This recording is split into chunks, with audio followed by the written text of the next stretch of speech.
Mittal steel plant Uttarandhra అభివృద్ధికి కీలకమని Janasena MLA Panchakala Ramesh Babu అన్నారు. అనకాపల్లి జిల్లా నక్కపల్లిలో ఏర్పాటు కానున్న ఈ భారీ ప్రాజెక్టు శంకుస్థాపన కార్యక్రమాన్ని విజయవంతం చేయాలని పార్టీ శ్రేణులకు పిలుపునిచ్చారు.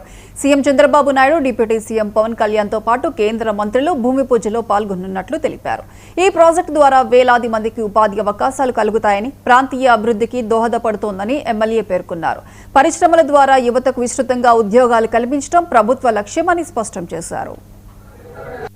23వ తారీఖు నక్కపల్లిలో మిట్టల్ స్టీల్ ప్లాంట్ భూమి పూజ కార్యక్రమానికి గౌరవ ముఖ్యమంత్రి చంద్రబాబు నాయుడు గారు, గౌరవ ఉప ముఖ్యమంత్రి పవన్ కళ్యాణ్ గారు, కేంద్ర మంత్రులు స్టీల్ మినిస్ట్రీ నుంచి కానీ, రాష్ట్ర మంత్రులు కానీ, రాష్ట్రం నుంచి కేంద్ర మంత్రులుగా బాధ్యతలు తీసుకున్న 2-3 మంత్రులు అందరూ కూడా, రాష్ట్ర మంత్రులు కానీ, రాష్ట్ర ఎమ్మెల్యేలు కానీ, ఈ ప్రాంత ఉత్తరాంధ్ర ఎంపీలు ఎమ్మెల్యేలు కానీ పెద్ద ఎత్తున ఒక పండుగ వాతావరణంలో కార్యక్రమం జరగబోతా ఉంది.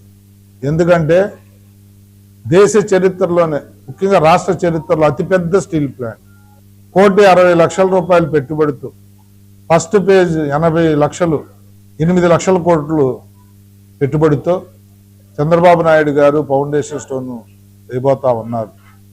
ఆల్రెడీ ల్యాండ్ అలాట్మెంట్ జరిగిపోయింది, పనులు మొదలైపోయాయి. ఇది ఈ ప్రాంతానికి, ఈ ప్రాంత యువతకి ఉద్యోగ ఉపాధి అవకాశాలు తేవటానికి ఎంతో దోహదపడే కార్యక్రమం. ఎప్పుడెప్పుడా అని ఈ ప్రాంత ఉత్తరాంధ్ర ప్రజలు ఎదురు చూస్తున్న కార్యక్రమం. అందుకని జనసేన కేడర్ కానీ, తెలుగుదేశం కేడర్ కానీ పిలుపునిస్తా ఉన్నాం. ప్రతి నియోజకవర్గానికి కూడా ఈ కార్యక్రమం పండుగలాగా జరగాలని ఒక ఎమ్మెల్యేని ఇన్ఛార్జిగా వేశారు. పెందుర్తి నియోజకవర్గానికి బండారు సత్యానందరావు కొత్తపేట ఎమ్మెల్యే గారు ఇన్ఛార్జిగా వచ్చారు. 23వ తారీఖు నక్కపల్లిలో మిట్టల్ స్టీల్ ప్లాంట్ భూమి పూజ కార్యక్రమానికి